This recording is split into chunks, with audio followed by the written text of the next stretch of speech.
Welcome to FUS Unitarian Society of Minneapolis, the birthplace of Congregational Humanism. We carry on that tradition of free thought today, dedicated to promoting a free search for truth, meaning, and justice. Our web address is fusunitarian.org. I'm David Breeden, Senior Minister. Welcome.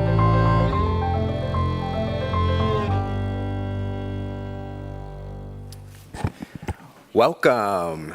Hi, FUS Unitarian Society. It's so good to see all of you today. If you are joining us online, thank you for joining us. If you are joining us for the first time here, we welcome you to this space. This is the FUS Unitarian Society. I am the Minister of Lifelong Learning, Reverend Jay. It is good to have you in the space. Also, I just want to give you the opportunity to look at somebody to your left and to your right. Get a little acquainted for a quick second, because I don't know what it took for you to get here. But look, you're here, okay, honey? You're here in the present.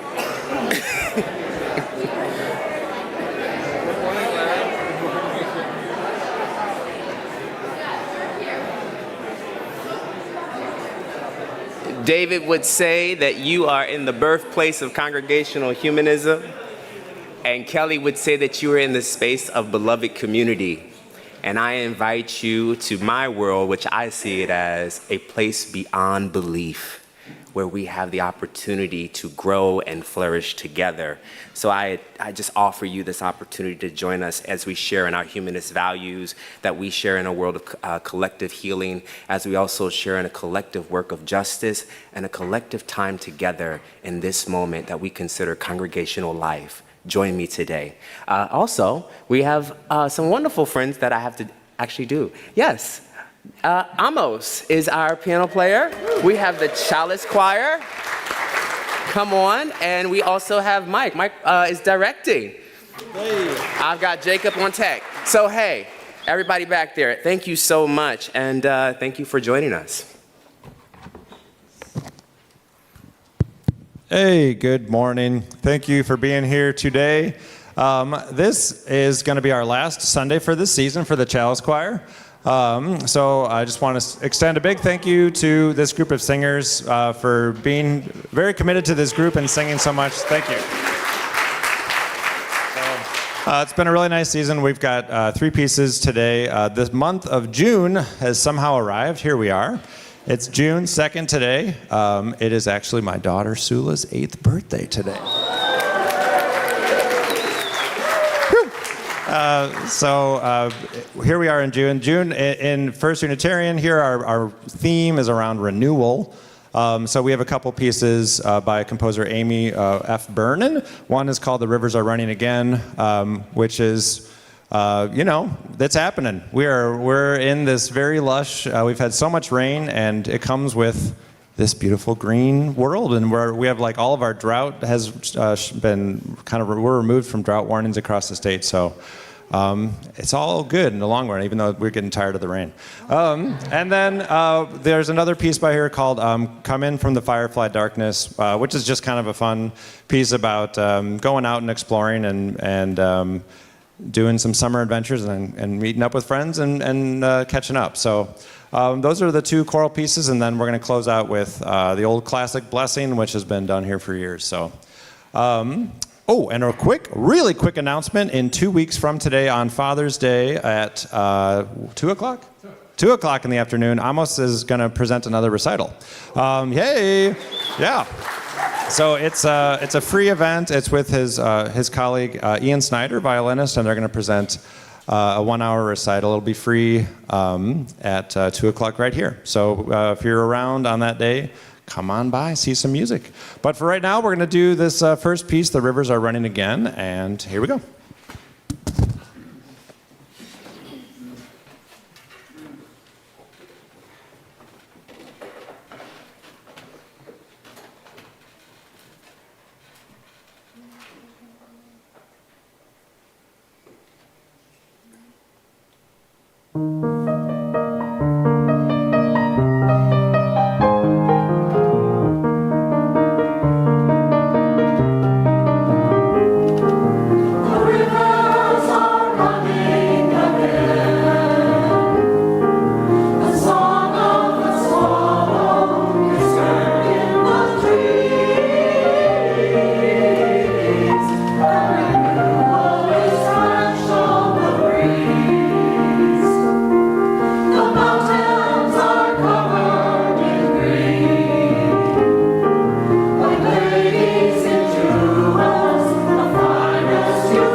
Yeah, it's all you. We're reading our third principle, acceptance of one another and encouragement to spiritual growth in our congregation.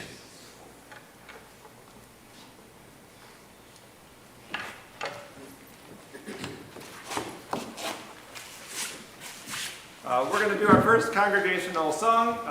It's number 301 in the Gray Songbook, or you can follow along with the text on screen. We're going to just be doing the first 3 verses. It's called Touch the Earth, Reach the Sky. You are invited to stand and sing along as you are able. Thank you, thank you. All right.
Okay.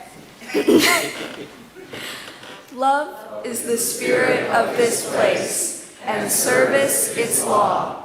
This is our great covenant, to dwell together in peace, to seek the truth in love, and to help one another.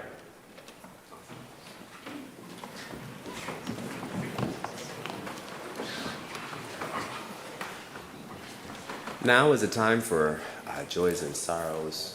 We have the wonderful opportunity when we are here to get not only connected but interconnected with each other based off of our ways that we move in the world, navigate life, and we all have stories.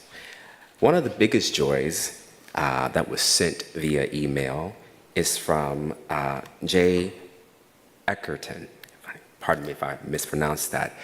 His daughter got married. And yeah, so it is a big deal. They were in Cancun. So Kimberly has been married off, right? Off the market. Okay. And definitely, we thank you for sharing that with us. And there were no sorrows, but I'm glad to know that if there is no sorrows, I hope that you don't mind just holding space for each other today in just being fully human. And that at this next moment, we will go into a moment of silence. So wherever you are, find yourself in a place where you are comforted, where you are grounded, where you feel most seen and felt. And that is it.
probably appropriate to say happy Pride to many of our queer friends in the space.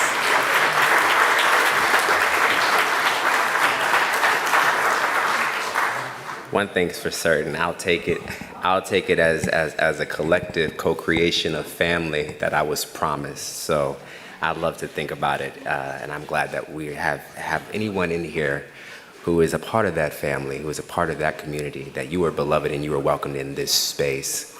I will just say that even though there's probably one little small sorrow, is that actually David is not here. And many of you probably noticed that today. David was not well earlier this week and asked me to step in. And so I'm grateful for him entrusting me with y'all. I promise we'll get through the day. All in one piece, all in one piece. But yeah, just send some thoughts his way. But he is fine. I've been checking on him every day and like, what's going on, Pop? How we doing? That's how we talk. If y'all haven't ever heard me, he's Pop and Kelly is Auntie Kelly. If you get that address, then that is an actual moment that I have literally owned you as family. So I got a few cousins in here too. So listen for those names every once in a while. That's how we create family. That's how queer people create family. They find not only belonging, but they find becoming. And so I want to invite you, if I will, to the concept of revolutionary mothering. Jacob, we can start with the slides. And I want to read this in your hearing. This is a poem by Lucille Clifton called The Time. It says the following: "It is hard to remain human on a day where birds perch weeping. In the trees and the squirrel's eyes do not look away, but the dog ones do in pity.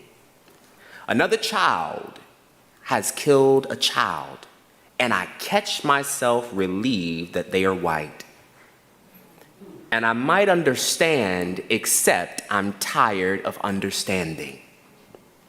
If this alphabet could speak its own tongue, it would be all symbols, surely. The cat would hunch across the long table, and that would mean time is catching up. And the spindlefish would run to the ground, and that would mean that the end is coming. And the grain of dust would gather themselves along the streets and spell out, this and these too are our children.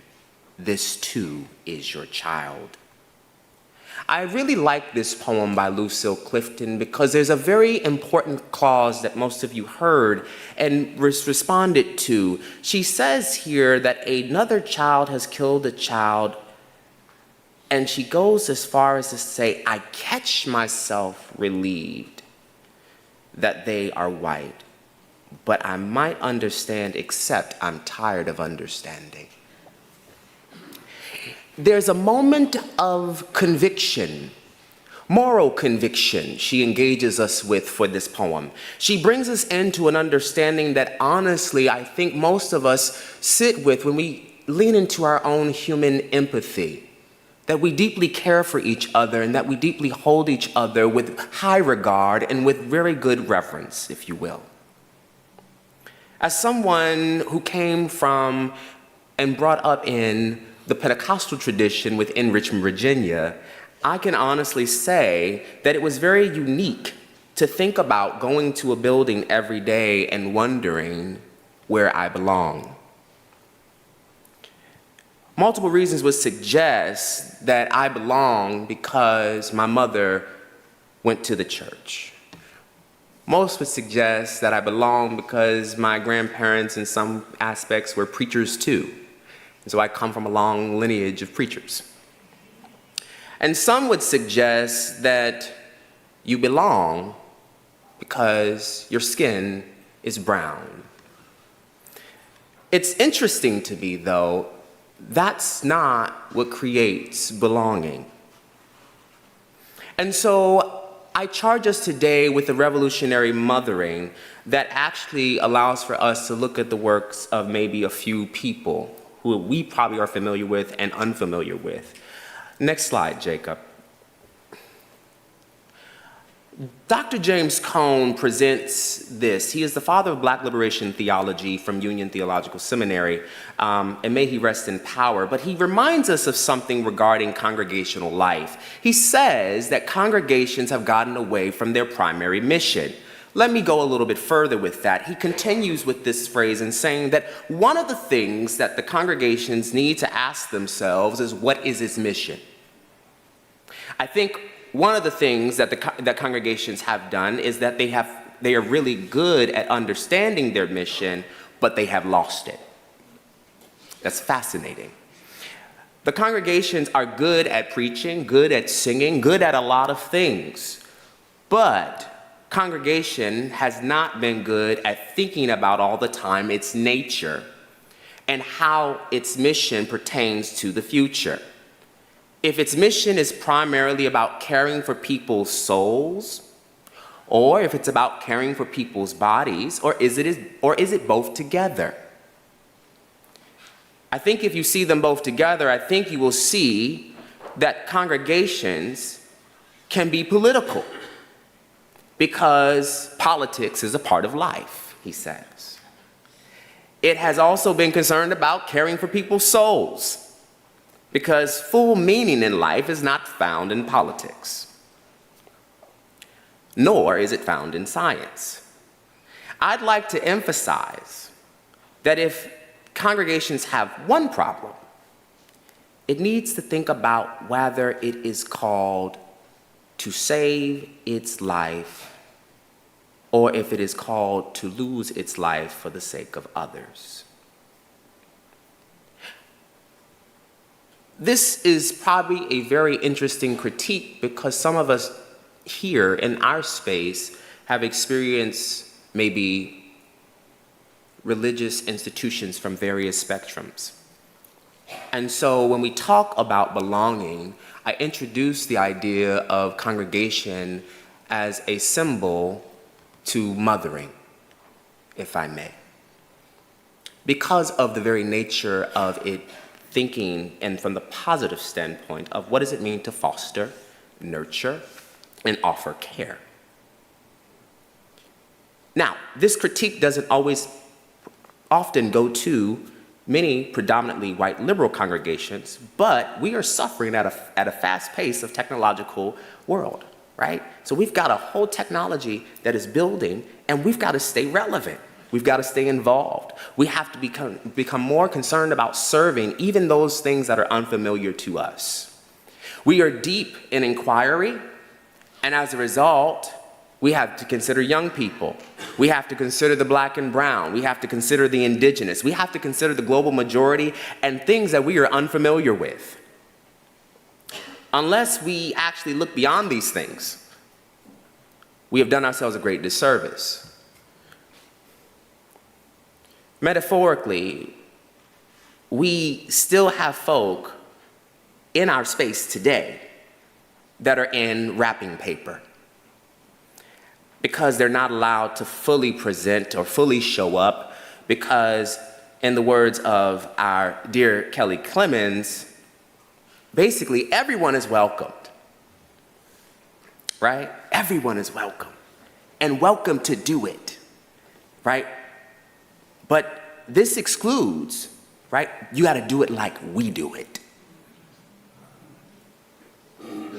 You've got to do it like we do it. You got to do it like FUS does it. You got to do it like the humanist does it. You've got to do it in the way that I grew up in it. And I know that's not necessarily our intention, but sometimes we get stuck in causing people who actually came as a gift to never unwrap. So what does that mean? What does it mean for us to consider, what does the it? You're welcome to do it. You're welcome to do the liturgy the way we do it. You're welcome to have the leadership the way that we have it. You're welcome to consider our governance the way that it has been done. And you're welcome to establish relationships in the way that feel most meaningful and comfortable for us. It's quite a critique, if you will, but I offer it because I know that we are willing to do more and do better. We have done an incredible job learning and unlearning languages. Maybe we are curbing habits and dismantling the policies. And furthermore, we are using various thinkers to point out social and systemic organizational injustices. And somehow, we're still not uprooted out of some of our behaviors. It is because we have hidden ourselves in congregations that are more like-minded instead of actually tapping into some folks who probably need some like-heartedness. It's okay for us to be great thinkers, but how do we become filled with deep passion? We can attempt to read our way out of racism, as you have heard me say. We can use literature to placate off of liberation, and we can collect a bunch of degrees to camouflage our discrimination, and we can apply educational facades to prove that we are embodied of an emancipation. We can do all those things. And at the end of the day, we are still so far removed. The tough pill to swallow for most congregations, and most particularly white liberal congregations, is that they are seeking to grow and develop and actualize healthy practices. And I want to say thank you. Thank you to the brilliant baby boomers who have done the work, who have really opened up the canon and said, hey, we need to revisit things. And I want to say thank you because you have been socially and intellectually inclined to map out ways of progress. But may I offer this? As you've been pushing on the barriers, unfortunately, the progress turns into a white liberal pedigree. And that pedigree creates an unequal social standing because not everybody's cut from the same pedigree. And unfortunately, generations and people of diversity and various arrays of life are losing interest in congregational formation.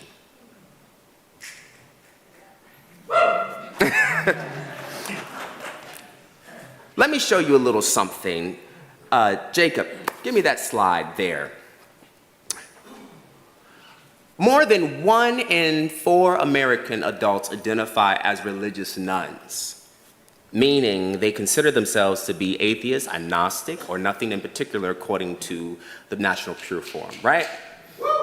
So when we understand that about ourselves, according to the new data, 28% of Americans classify themselves as nuns.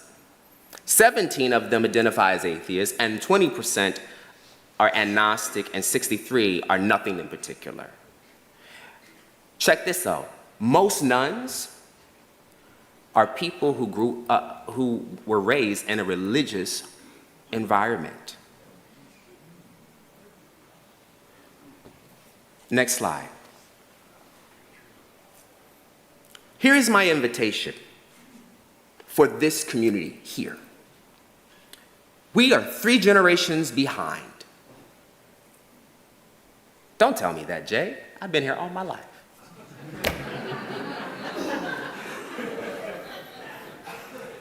I got the new cell phone.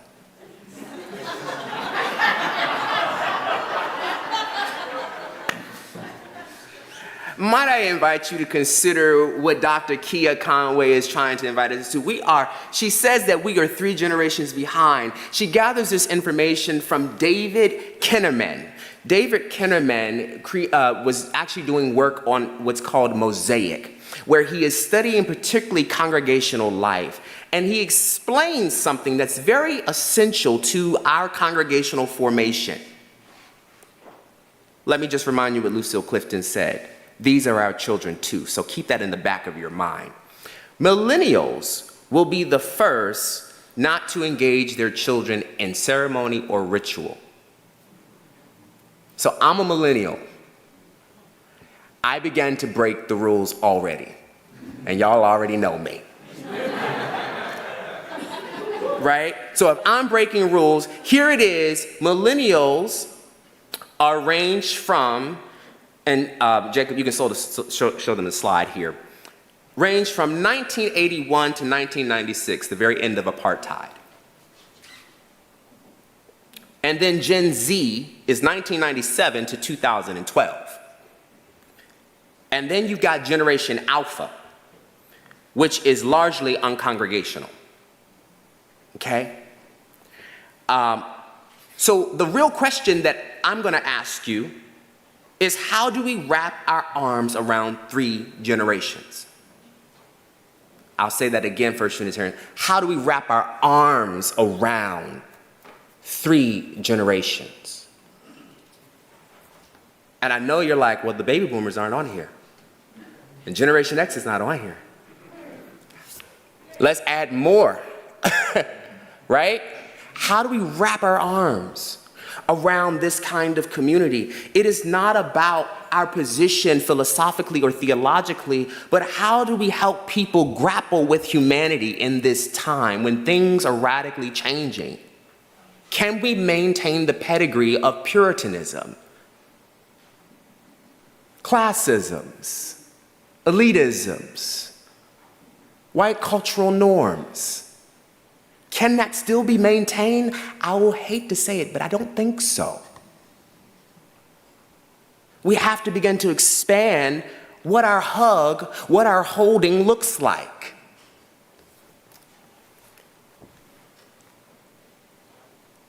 When we think about it, I want to see in this moment, really fast, if I can get a show, can I get one millennial to raise their hand? Who knows they're millennial? All right, come on. All right, yes, Molly, come here to the front. Come on down, Price is Right. I want us to see this. I want us to see this. I want us to see this. I would like for somebody within 1997 to 2012. Mage. Look at what you got in your congregation. I need you to see what you got, because it's already brewing. It's been starting. But right now, Generation Alpha. Can I borrow that little one if one of y'all can walk her up? There we go. Yeah, both of y'all. Come on.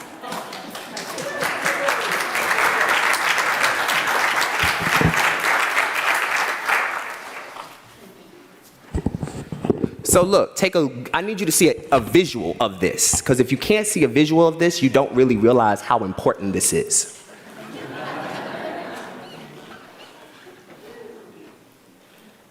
I want you to just see that this is your future. Can you say, this is my future? Yeah, this is why we do this, right? And I need us to see this because we've got to prepare for it's not about having service on Sunday as much as it's about how will this go out in the world, holding our families, holding our emerging adults, holding all of these and cradling through the life that they live. Now, I know congregational life probably different from Molly. My goal when I grew up was to ensure, after my congregational experience, because I knew not everybody I was going to be off the cusp anyway. My goal was to pass the baton on to the next person, to say, hey, I want you to take what I know, which is community was valuable in congregational life. What is one thing, Molly, that you would give to the next generation besides you, which is Mage? I would give music and singing.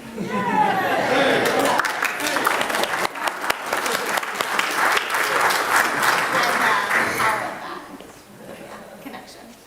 For my internet family, I just want to let you know, Molly said music and singing. So thank you, Molly. Mage. Now, your Generation Z.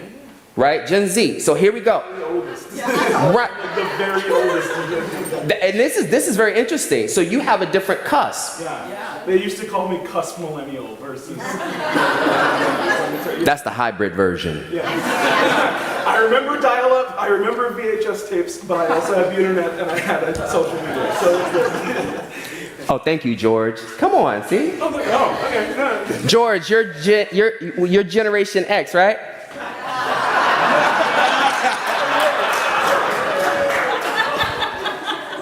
Look, George is handing the mic over, but right, that's the baton. So what do you pass on to my Gen Alphas? The importance of togetherness. That's always a huge one that I tell with my baby siblings and with my nieces and nephews, is being together with people. And so much of my generation and younger is isolating a lot. We're very much living like singular lives of individuals not really connecting with other people. So the beauty of this kind of space is being together with people who are different than you, people who are like you, but being in community. Come on. The practice of community. I see somebody needs to do my job soon. That goes back.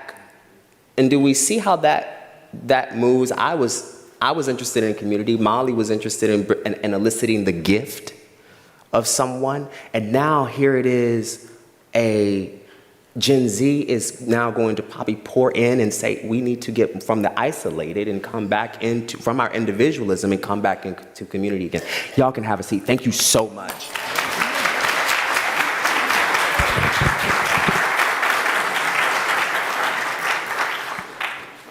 Next slide.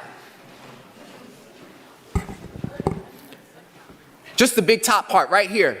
They really don't like organized religion.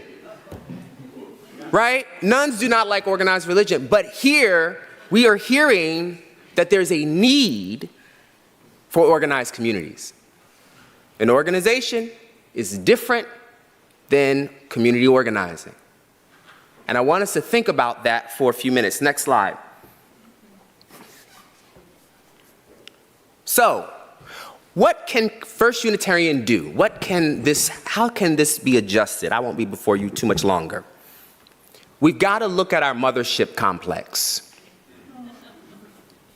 Motherships are like Starship Enterprise, right? Everything happens here.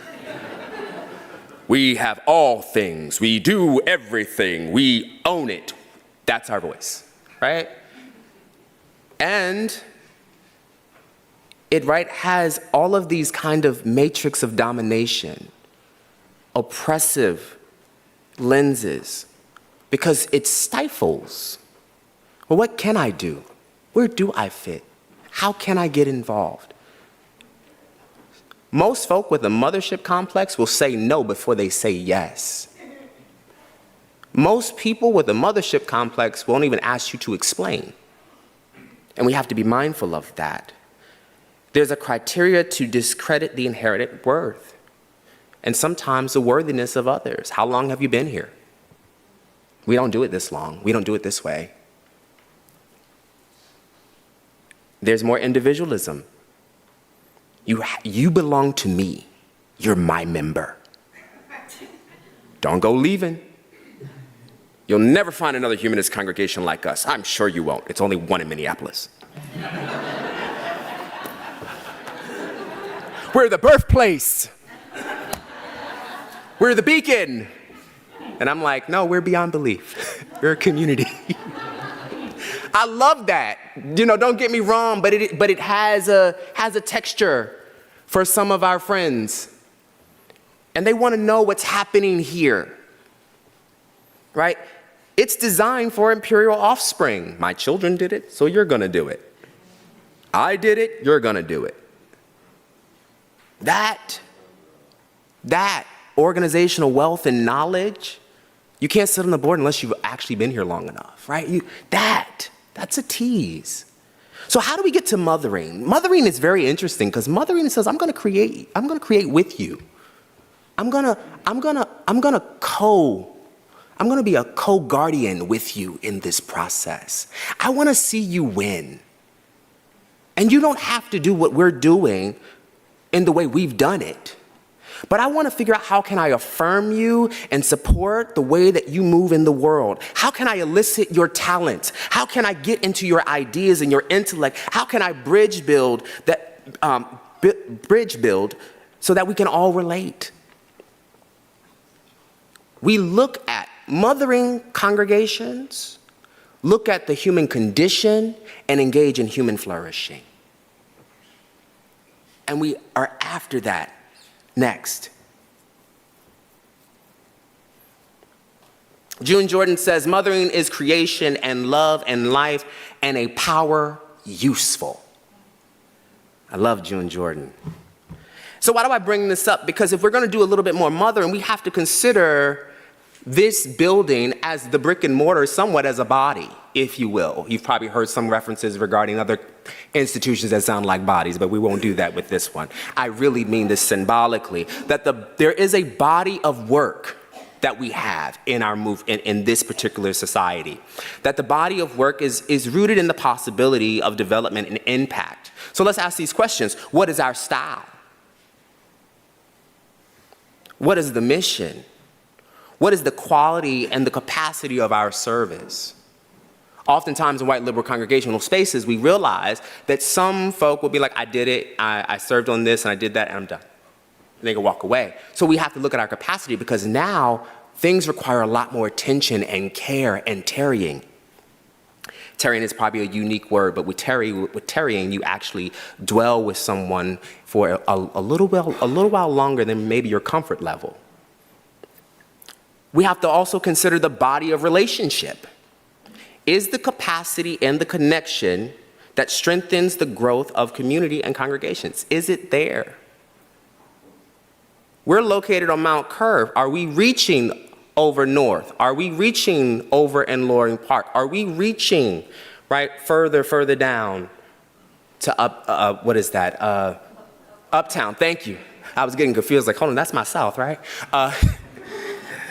The idea is that when we have a body of work and a body of relationship, these two are essential for the operation that this particular congregation, that it actually could be a movement, exhibits a function and a fellowship for people to find themselves. Everybody say function and fellowship. Function and fellowship. That's your job when you come here. Check that out.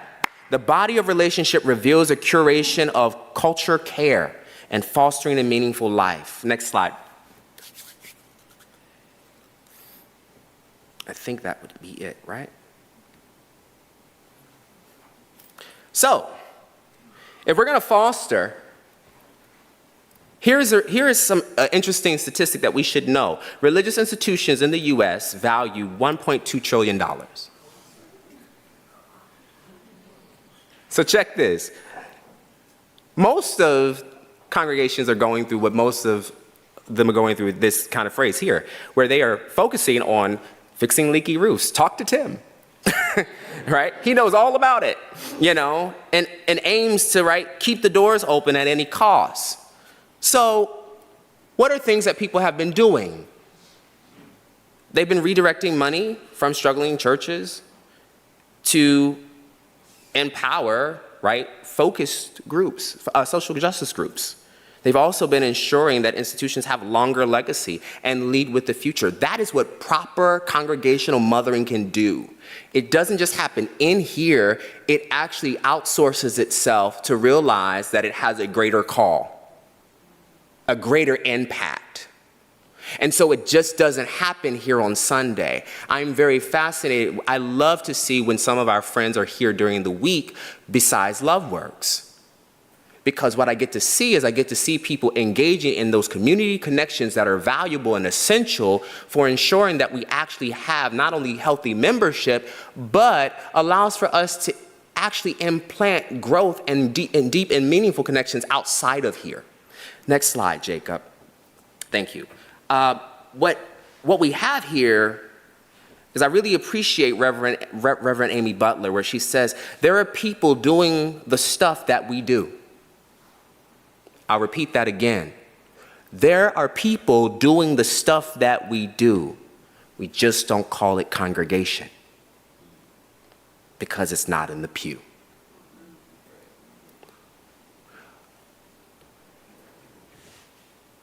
We see numbers that will dwindle. We see the challenges that the state of the affairs that we are in. But I want to remind us that we are not just a birthplace, and we are not just a beacon, but we are a congregation beyond belief, seeking to hold multiple generations that hold various stories and insights, and it's our job to offer the nurturing, the creative flourishing around how they will grow and develop.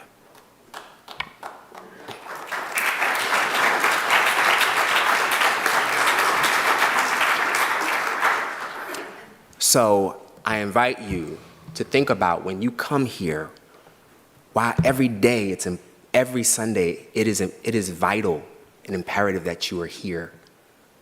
Why you really do matter when you come here. Whose life you might touch, whose glass slipper you might be holding because they lost it along the way. Everybody wants to sometimes fit, but we got sneakers in here instead of sometimes glass slippers, and we got some Crocs.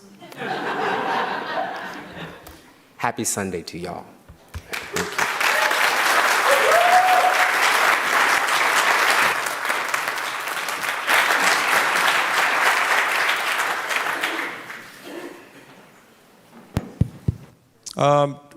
We are going to do one more congregational song. Again, you are invited to sing along. The text will be up on the screen here. We're going to do it twice through. If you would like to stand, you are welcome to do so. We're going to be doing Spirit of Life.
Hello. Once again, I am Rebecca Justiniano. I am the secretary of the foundation board here at FUS, and I am here to announce about Kurt Pearson Memorial Grants. The Kurt Pearson Memorial Grant applications will be opening on June 1st, yesterday. Try again. The Kurt Pearson Grant application period is now open. It will stay open until September 1st. The Kurt Pearson Grants is a legacy gift that gives grants to 501c3 nonprofit organizations in the community that have demonstrated a commitment to the issues that Kurt would have supported.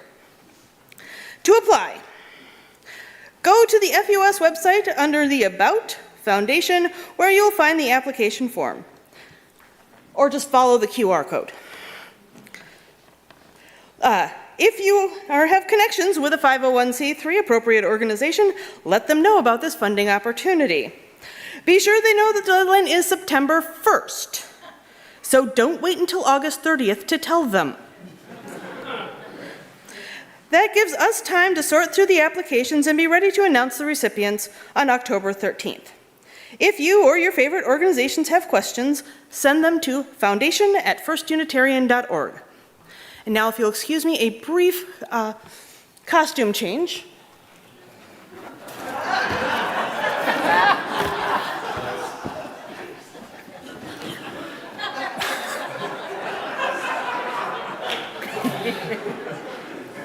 Good morning.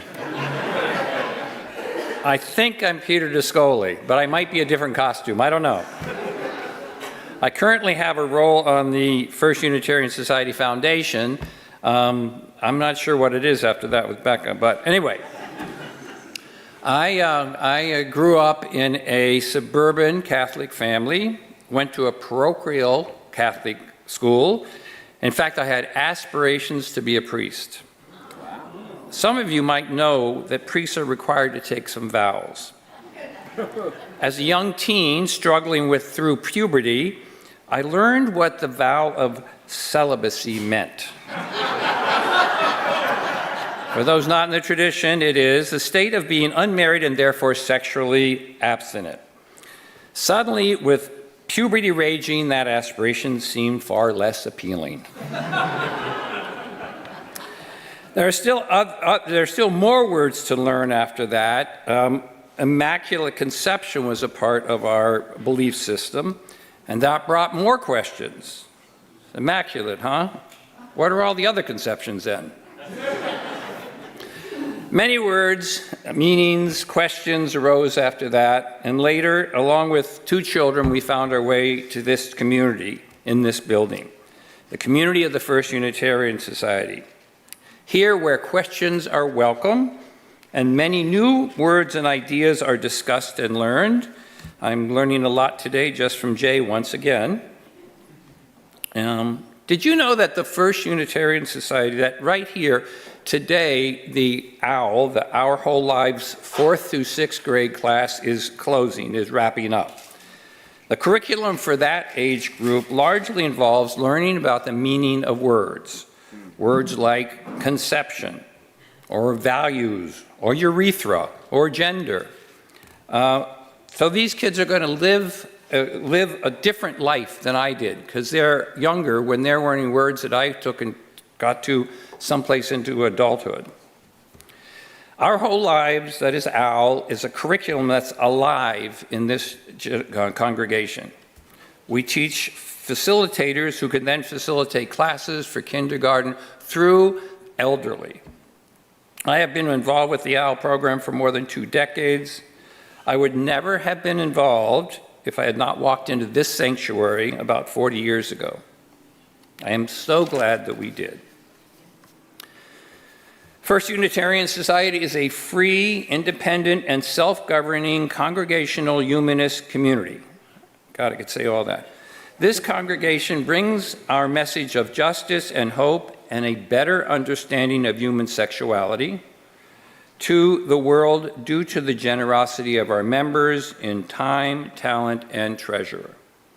One example of time and talent are 3 folks who have generously given of their time and talent this year.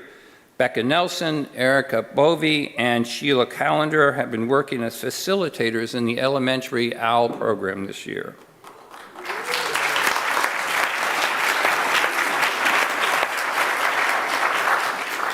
In addition to time and talent, we also need the treasure to maintain this important institution. So the easiest way to give that is to scan this QR code up here, which will take you to our giving page.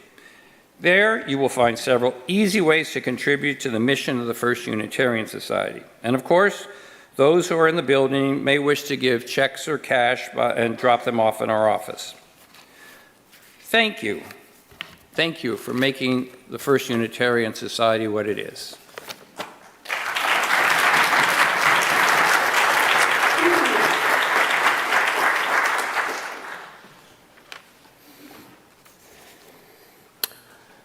Further announcements really fast before we do the extinguishing. It's okay. Just remember, we're going to have some parties coming up, okay? We got some parties coming up. So June 9th is Reverend Kelly's, all right? And June 23rd is Reverend David's. These, as they prepare to move on, I would like for us to just keep that in your calendar. So if you have not, just keep yourself in mind, like June 9th is Reverend Kelly, June 23rd, okay? Also, in addition to that, we've got another program today. Actually, let me tell you the mini meal. That's important, sorry. Tacos. Avi, you can stand up. Can you show that shirt? Yes, turn around for everybody to see. Yes, that shirt right there. Taco salad, rice and beans. Thank you, beloved. Perfect shirt for today. I'm sure you did not know that. But at the end of the day, yes, please get prepared to fill your stomach up. Also, we also have a casting workshop, which will happen at noon in the Dietrich room. So join those in that room. And I believe that is everything.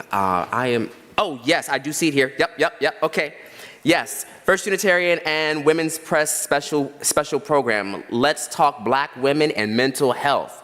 All right, so please join them today. And that is starting at, I don't see a time. What? Noon in the sanctuary. Thank you for educating me. Thank you for holding me and calling me in.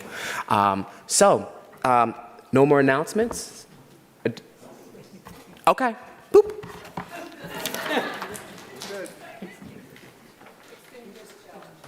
Now it's time.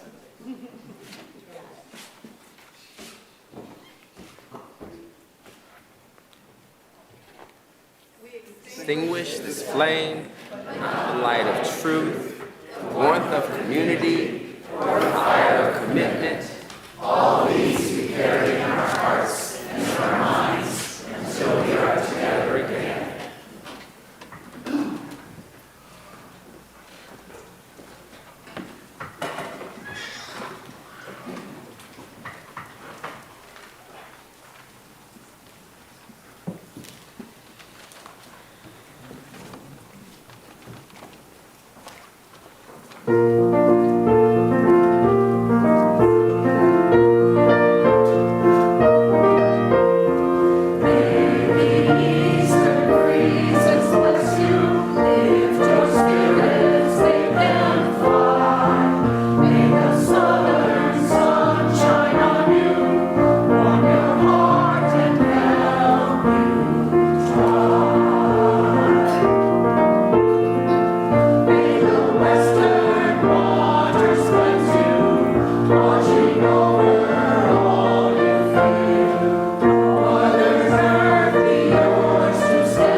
closing words, I'll go back to Lucille Clifton's poem, where she says, "These are our children. This is your child." And I will remind you, how can we and how will we hold our 3 generations? Join the movement. Hold each other.